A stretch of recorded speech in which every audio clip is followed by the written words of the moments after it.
Hey folks, welcome to a special episode of the Kolchak Tapes. Yes, we were back and we were talking to Paul Terry. He is the author of quite a lot of things. If you want to see all of his work, go over to paulterryprojects.com. Paul has recently written a Kolchak series of short stories. They have been collected in a volume called Kolchak, the Night Stalker, Haunted and Hunted. It is a fantastic book. I really enjoyed reading this one. I was just so glad after all this time to finally dive into the world of Kolchak literature other than the stuff that Jeff Rice wrote. Thank you so much for listening, and I hope you enjoy this episode. And if you enjoyed Carl Kolchak and the Night Stalker, definitely go back and listen to the rest of our episodes over at kolchaktapes.com.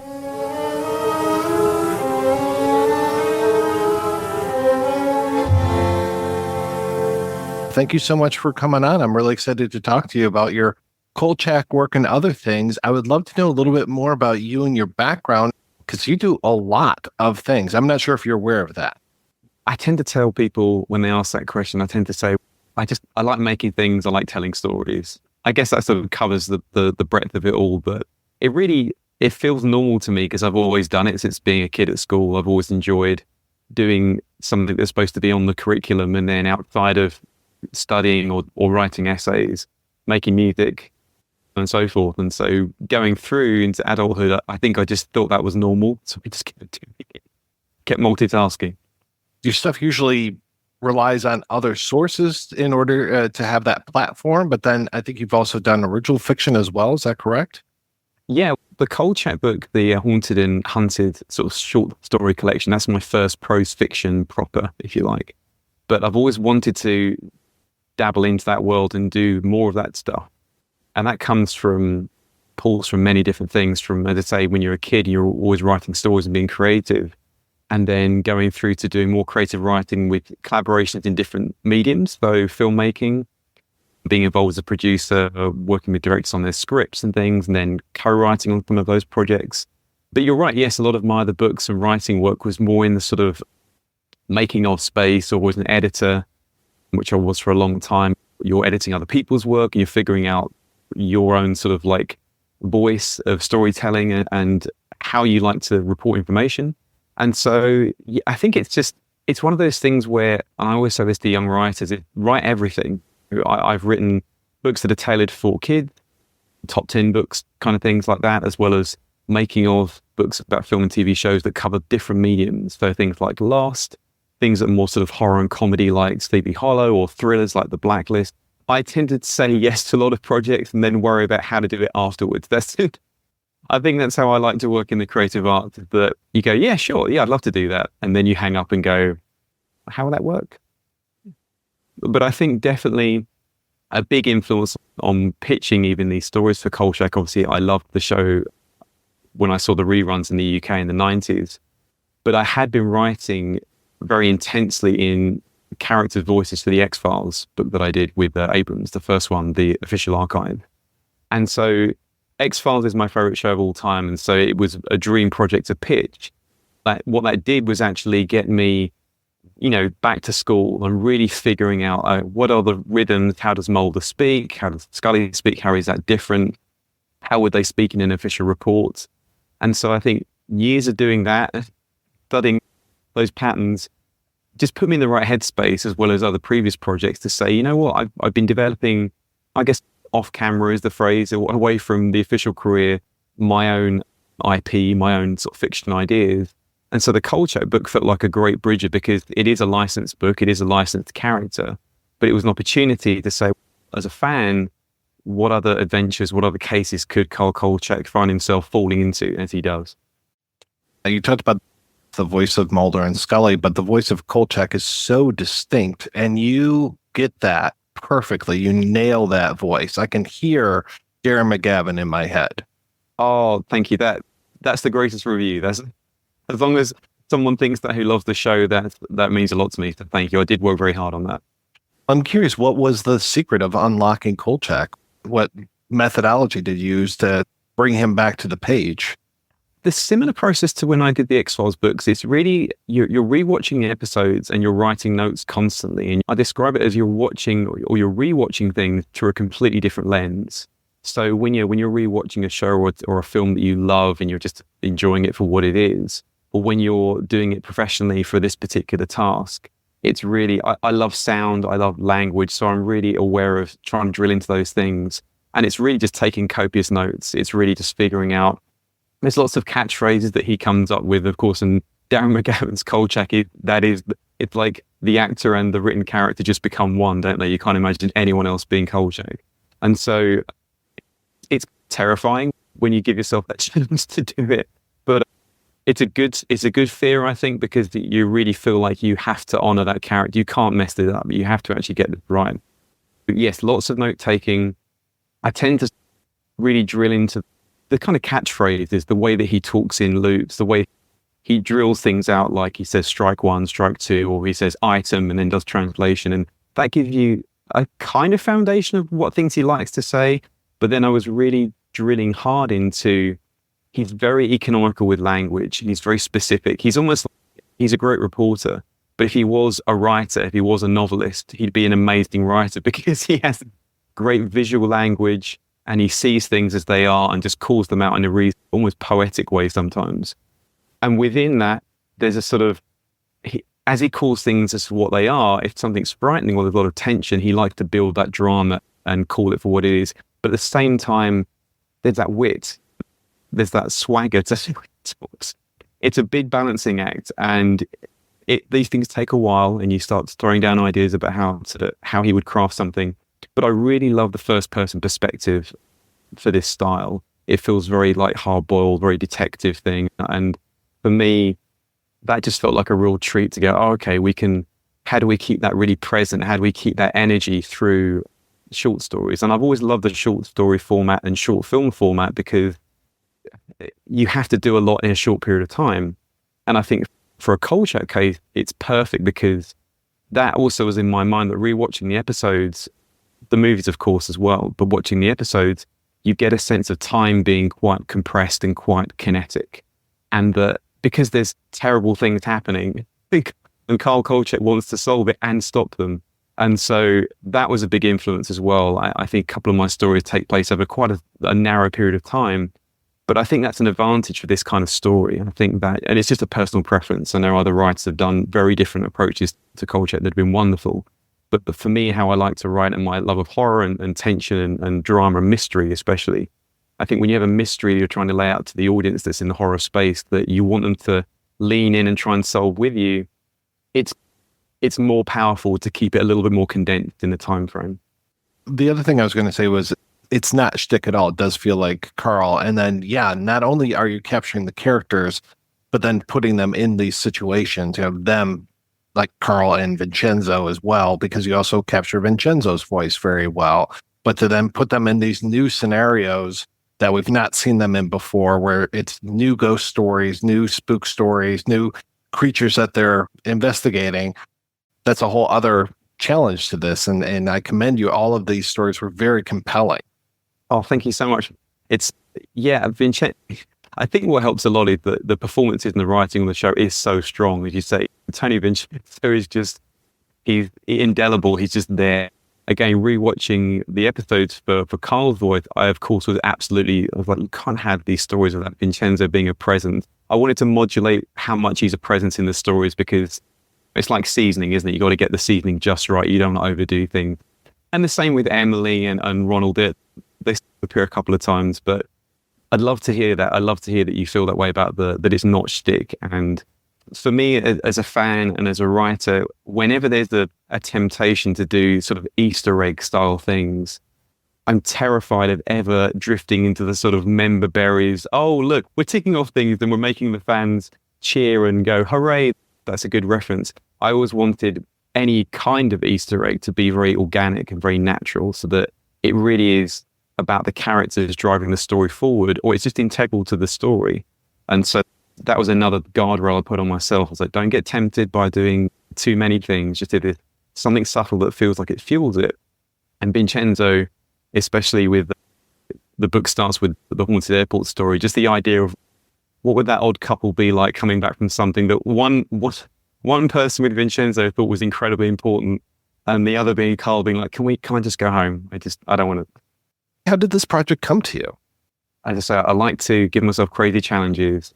I had a concept for a short, which actually was the last short of the story, The Promises, the one set in Paris, in France. And the kernel idea for that story goes back almost a decade, where I was actually in Paris. It was in 2013 with two dear friends, and we were in Notre Dame, and we scaled the staircase as described in the story.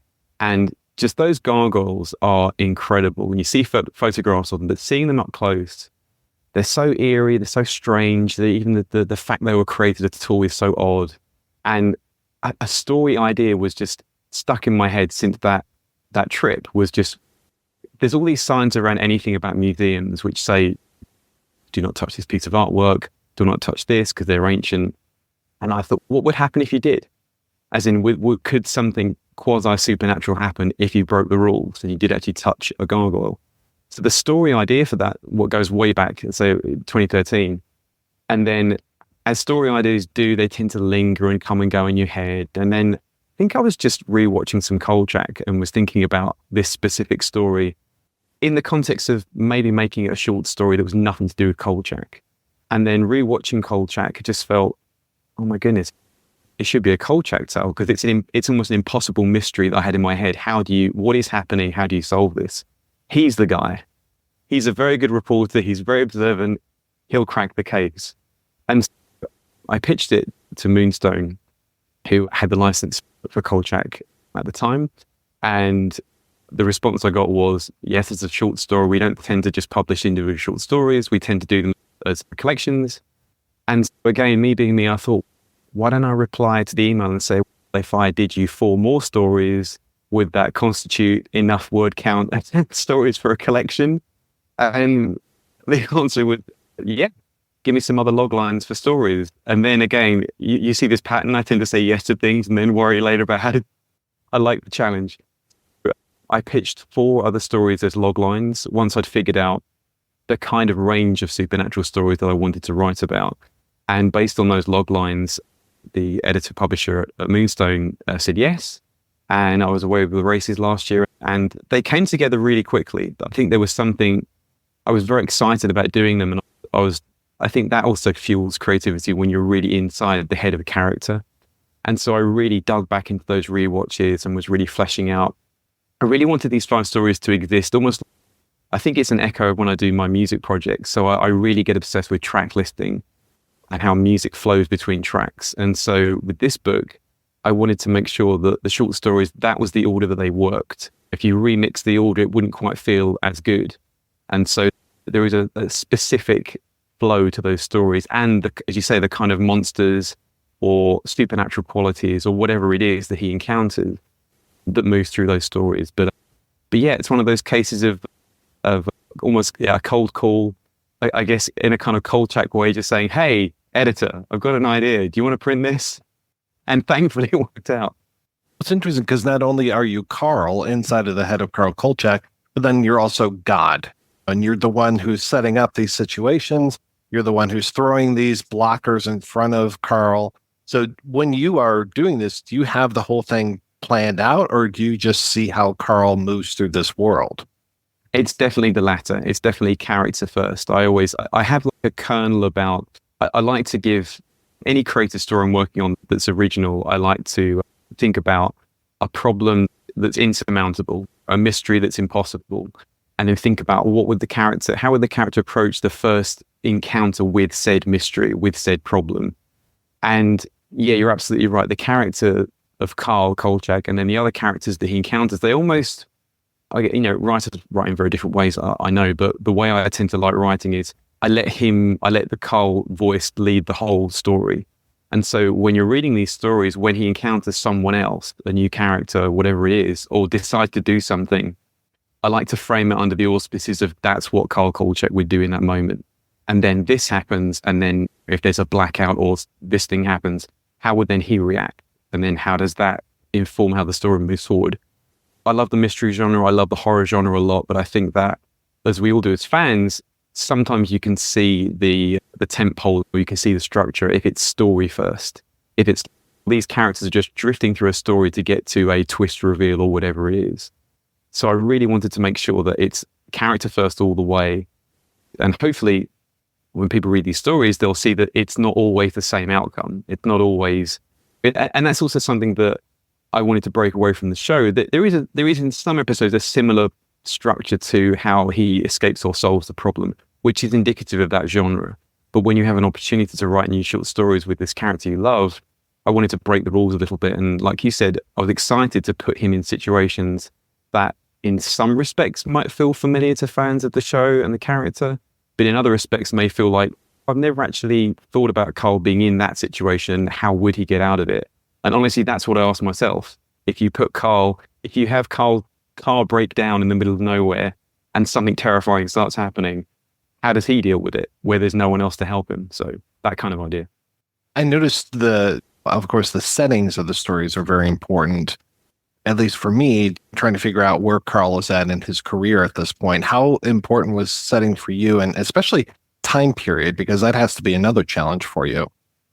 Yes, that was actually a really interesting discussion with Moonstone Books because, again, when you're dabbling in the world of a licensed character, you are told a lot of things that you wouldn't know as a fan. And so I learned that in the 90s, when Jeff Rice was still around, the creator of Kolchak, of course, Jeff Rice, the genius, was with Mark Dawidziak, who was a writer and editor of many books and the Kolchak phenomenon mythology. They collaborated on this concept that basically after the end of the TV series, they did move to Hollywood. They moved to this thing called Hollywood Dispatch, and the crew essentially all moved there.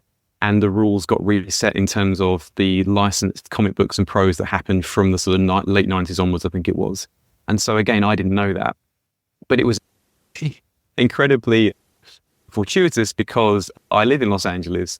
And so hearing that, oh, okay, the Hollywood Dispatch, oh, this is exciting, because to be honest, that was a huge influence. Just knowing that information and that you had to frame things around that location and you couldn't riff on flashbacks to Chicago or whatever. It was all about the here and now in the Hollywood Dispatch was great because I've been to Catalina Island a bunch of times.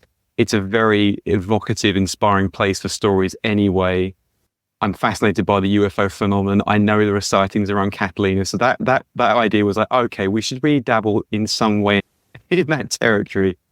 But then just thinking about different areas that are not too far from LA that could be conceivable, the fans would think, yeah, that works if there's something that's Fresno based, or even the Lake Tahoe story. It's a long drive, but it's not like a 5-day drive.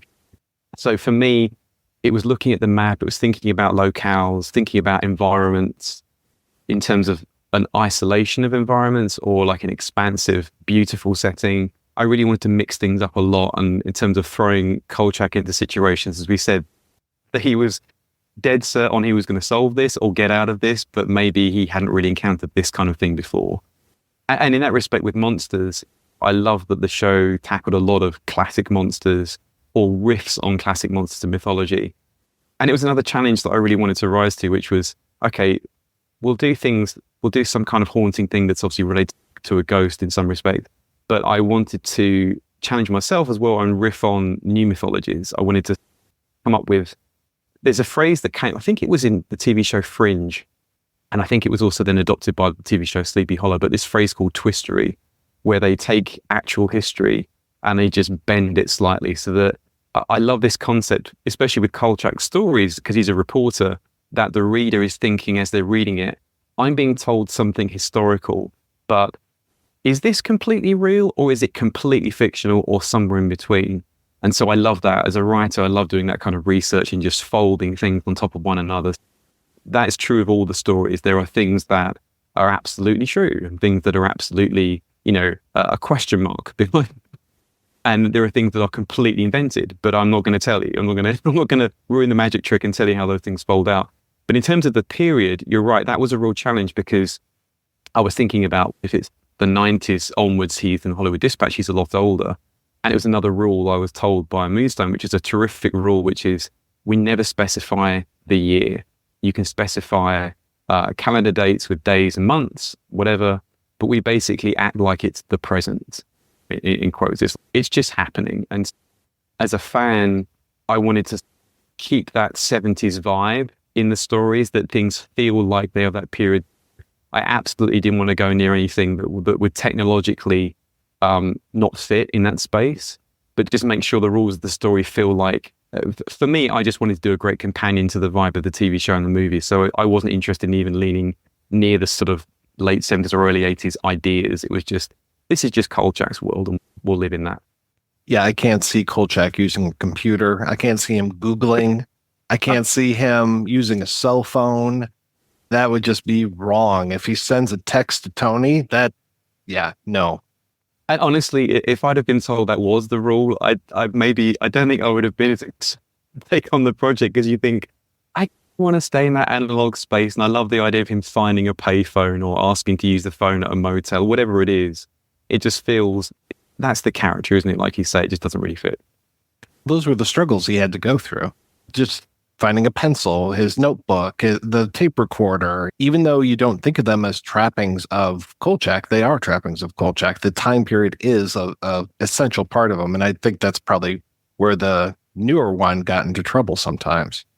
Yes, I think, it was, I think I did see a couple of the episodes of the new one, but I think it was so different that it almost, if you joined the show 10 minutes in and hadn't seen the opening or hadn't heard the character names, I think you'd be forgiven for thinking it was a completely different remix or approach of new characters, which I guess that was their idea and their approach. But like you say, there's something about those challenges which he faced as a reporter, that it's not that no one believed him, it's the fact that there was so many other things that he had to deal with on a minute by minute basis, let alone the overall arching of, can we stop this monster killing people? I like too that one of your challenges wasn't necessarily there, which is budget. If this is a Carl Kolchak story, you can take him to Paris. You don't have to worry about what are the production costs in order to get Darren McGavin in front of the Eiffel Tower. Yes, absolutely. That story was really fun in that respect, because I had been to Paris, but again, some of the imagery of Paris is so evocative of, literally that story was the most fun in terms of locations, because you get maps out, you literally bring maps up, and I'm figuring out the real hotel where he's staying. How does that inform the story? Like, how far is that away from Notre Dame? Could something conceivably have happened between those two events? Where would other people he encounters, where would they live? How does that inform the story? So you start looking up weather reports from some certain month things. So you really, as you say, without a budget, you can really go to town in terms of short story and just have him encounter things that would be a lot more expensive to put on camera, for sure. Yeah, that was one thing that we always complained about on the Kolchak tapes was invisible monsters. There were so many invisible monsters because it was a lot cheaper.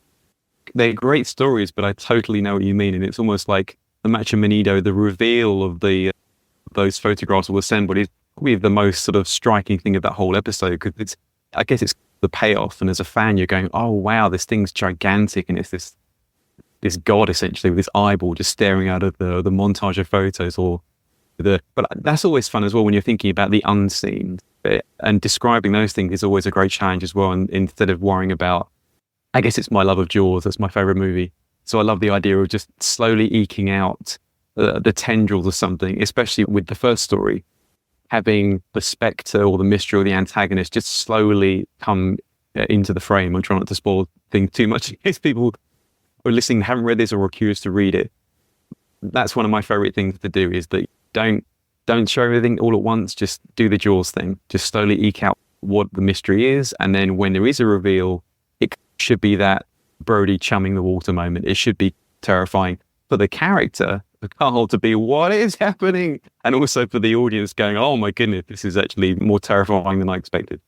Though Carl is no slouch when it comes to the supernatural, there's a lot of times which, okay, yeah, I've seen this kind of thing before. And that's exactly right. And I think that was also a motivator. You just poked my brain. I think that it was a big motivator in doing new things, in doing creature or phenomena that is at least a sidestep away from what he's encountered before, just to jar him a little bit, just to have him going, okay, yes, I've I'm no slacker when it comes to seeing horrifying things. But wait a second, this might be on a level that I don't even understand.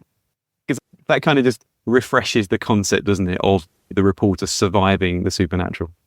With you being such a prolific writer, how long did it take you to put this project together?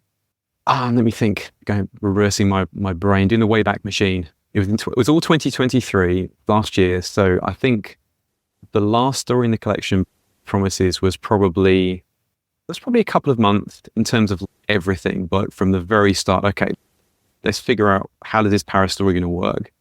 The other 4 stories were actually in total around, I'd say, maybe 8 to 10 weeks. They came together pretty quickly. I think because once you're inside that world and that headspace, there's just a fever pitch quality to it. You're going, okay. And I think because the one thing I will say was I was really happy with the Paris story, the final story, which is called Promises. But there's also a problem with that when you go, okay, I've written a quote unquote like spec script for a Kolchak story. And then like an idiot, you pitch doing 4 more. And then you go, well, I want those to be as good as this one, but I feel like I landed this. Is it even possible to do 4 other ones? But I think that was all just good creative fuel to go, they have to be, because I'm my biggest critic. I don't put out any books or music that I don't stand by and say, yes, I think this is of a decent quality. Yeah, I think all that sort of nightmare fuel of failing was just great kinetic fuel to get the thing done. And also because when you are pitching for the stories that have to be so different to the Paris one, for me, that's just creatively very invigorating, because you're going, I have to, as you say, the colors of the rainbow, we have to figure out all these different tones. One note I got was great was from Moonstone, which I completely agree with in terms of there's been so many other great Moonstone adaptation things for Kolchak with comics and prose. But the 2 things I'd say that I really loved the feedback from the first story, which didn't have story notes, but was, yeah, Kolchak works the best when it is scary. This is about essentially a horror mystery genre. It's not comedy. That's not what the character is. That's not the show. But also, Carl has to lead things through the stories that he encounters. If there is a collection, have a kind of palate cleanser, have something that doesn't necessarily have a familiar structure to it. And so the 4th story for me was my kind of the odd story moment, which is called Kindness Can Kill You.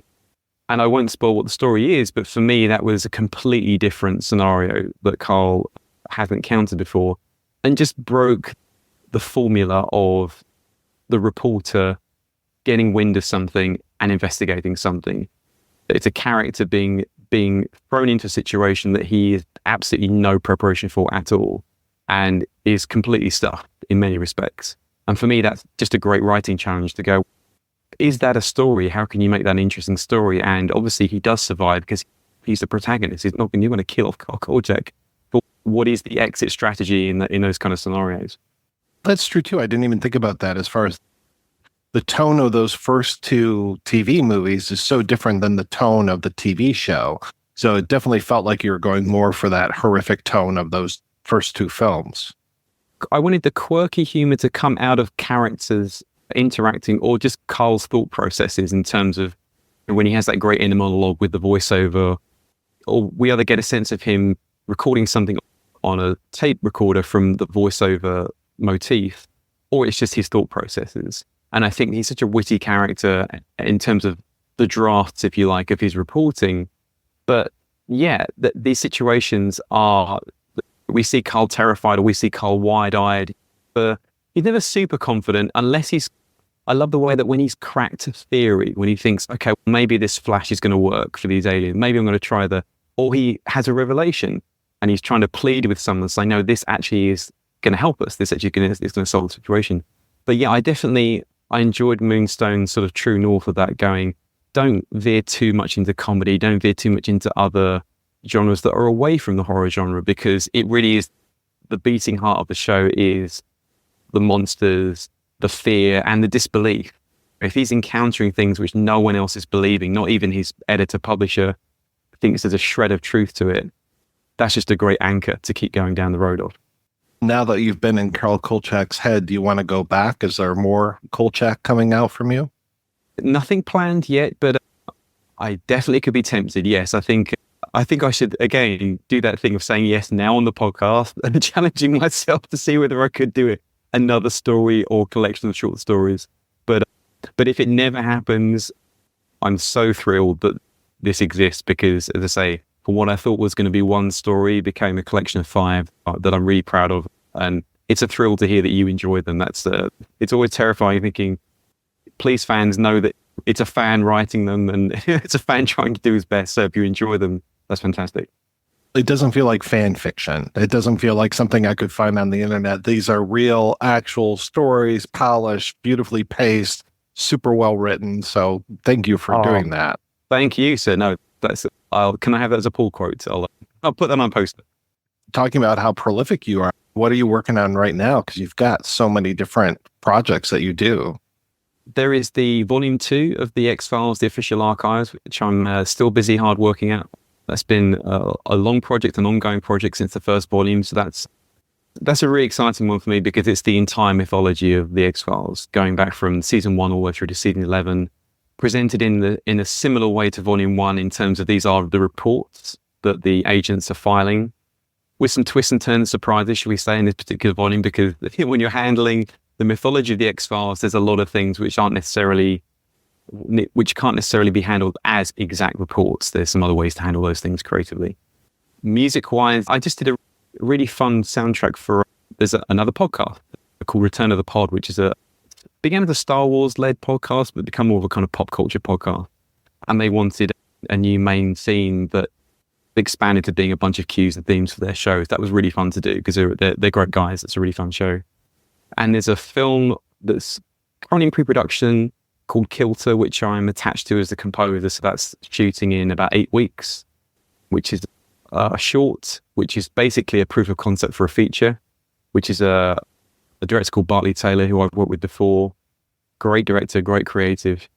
The rest of the year is nice and busy, which is always nice. And I love to be able to balance between books and music projects / film projects because they do inform each other. A lot of people think it's very chalk and cheese, but it's not. They're very much about structure and storytelling and pacing, like you say. And so I think that the more eclectic things that I do just for myself, I feel like it informs the other projects really well and just improves everything.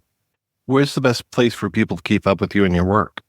Probably the main website is paulterryprojects.com. That sort of has everything covered. So it's just got all of my book work, my music work, and everything in between. You can just figure out, have a click around and see if there's anything that takes your fancy. Paul, thank you so much. It was great talking with you today. Thank you so much for having me on the show. I love the show, fan of the show. So it's a great opportunity to be on your show. So thank you.